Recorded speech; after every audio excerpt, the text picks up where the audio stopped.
Hello guys, welcome back to my channel Sharmila সবই। আজ আমি অনেক দিন পর আবারও একটি রেসিপি নিয়ে আপনাদের সামনে হাজির হয়ে গেছি। আজ আমি শেয়ার করব এঁচোড় চিংড়ি রেসিপি।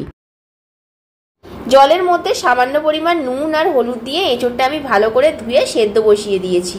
মোটামুটি 50%-এর মতো এটা আমি সেদ্ধ করে নেব, তারপর আমি বাকি রান্নায় ফিরে আসছি।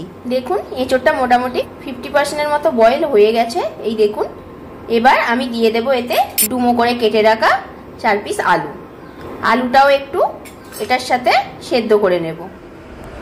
সমস্ত এঁচোড়টা আমি কড়া থেকে নামিয়ে নিয়েছি। কড়াটা ভালো করে ধুয়ে পরিষ্কার করে নেওয়ার পরে এখানে আমি দিয়ে দেব পরিমাণ মতো একটু সর্ষের তেল।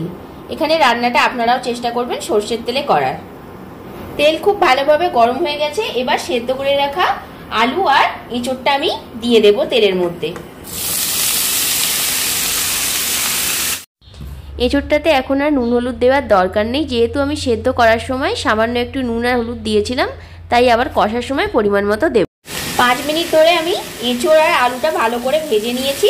এবার এটাকে আমি কড়া থেকে নামিয়ে নেব। প্রথমে একটা মিক্সার জার নিয়ে নিয়েছি। মিক্সার জারে আমি একটা মশলার পেস্ট বানিয়ে নেব। দিয়ে দিলাম রসুনের টুকরো, এবার দিয়ে দিলাম আদার টুকরো, আর দিয়ে দিলাম একটা মিডিয়াম সাইজের পেঁয়াজ। এবার দিয়ে দিলাম একটা বড় সাইজের টমেটো। সামান্য একটু জল দিয়ে দিলাম, দিয়ে এটা একটা মিহি পেস্ট আমি বানিয়ে নেব। এখানে আমি চিংড়ি মাছটা ভালো করে ধুয়ে পরিষ্কার করে নিয়েছি। দিয়ে দেব সামান্য পরিমাণ নুন আর সামান্য পরিমাণ হলুদ। নুন আর হলুদ গুঁড়োটা মাছের সাথে খুব ভালো করে এবার মিশিয়ে নিচ্ছি। কড়াইটা ভালো করে পরিষ্কার করে নিয়েছি। দিয়ে দিলাম সামান্য পরিমাণে একটু সর্ষের তেল। তেল গরম হয়ে গেছে। এবার এতে নুন হলুদ মাখানো চিংড়ি মাছগুলো আমি দিয়ে দিলাম।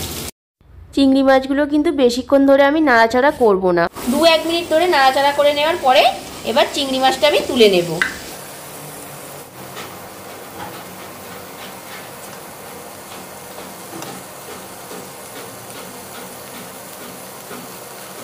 চিংড়ি মাছগুলো তুলে নেওয়ার পরে এবার আমি এখানে মশলাটা কষার জন্য বেশ খানিকটা সর্ষের তেল দিয়ে দিলাম।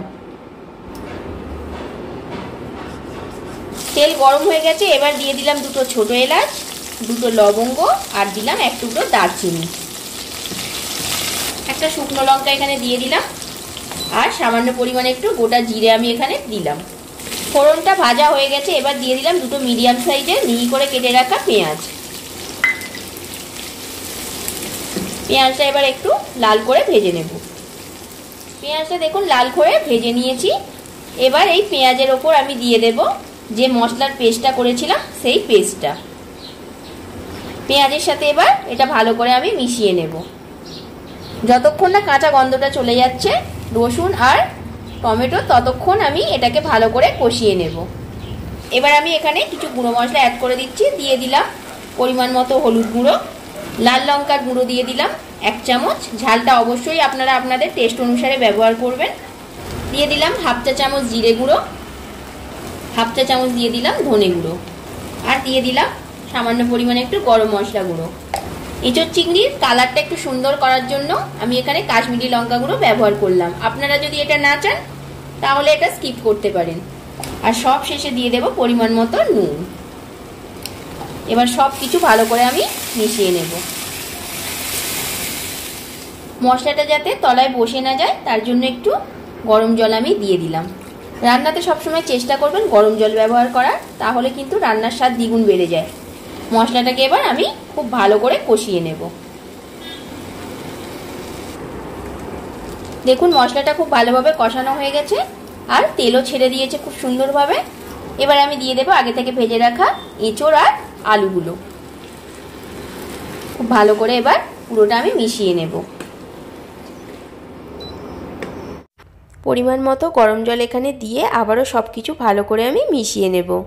আমার এই এঁচোড় চিংড়ি রেসিপিটি যদি বন্ধুরা আপনাদের ভালো লেগে থাকে তাহলে কিন্তু অবশ্যই একটা লাইক, কমেন্ট অ্যান্ড শেয়ার করবেন। এবার আমি আগে থেকে ভেজে রাখা চিংড়ি মাছগুলো দিয়ে দেব। যারা আমার চ্যানেলটি এখনও সাবস্ক্রাইব করেননি প্লিজ চ্যানেলটিকে সাবস্ক্রাইব করে দিয়ে পাশে থাকা বেল আইকনটি প্রেস করে দেবেন। এবার আমি ঢাকা দিয়ে 10 মিনিটের জন্য বাকি 50% সেদ্ধ করে নেব। 10 মিনিট পর এবার আমি ঢাকনাটা খুলে দিলাম। দেখবো কতটা সেদ্ধ হয়েছে আলুটা। খুব ভালোভাবে সবকিছু সেদ্ধ হয়ে গেছে। এবার ওপর থেকে আমি দিয়ে দিলাম একটু ঘি। ঘি দেওয়ার পরে ঘিটাকে একটু মিশিয়ে নেব। আমি এখানে একটুও গ্রেভি রাখবো না, পুরোপুরি এটা শুকনো করব, তাই এখানে আমি এটাকে শুকনো করছি। আপনাদের যদি মনে হয় আপনারা একটু গ্রেভি পছন্দ করেন তাহলে আপনারা এখানে একটু গ্রেভি রাখতে পারেন। এঁচোড় চিংড়ি অলমোস্ট রেডি। সব শেষে এবার আমি দিয়ে দেব কুচি করে রাখা ধনেপাতা।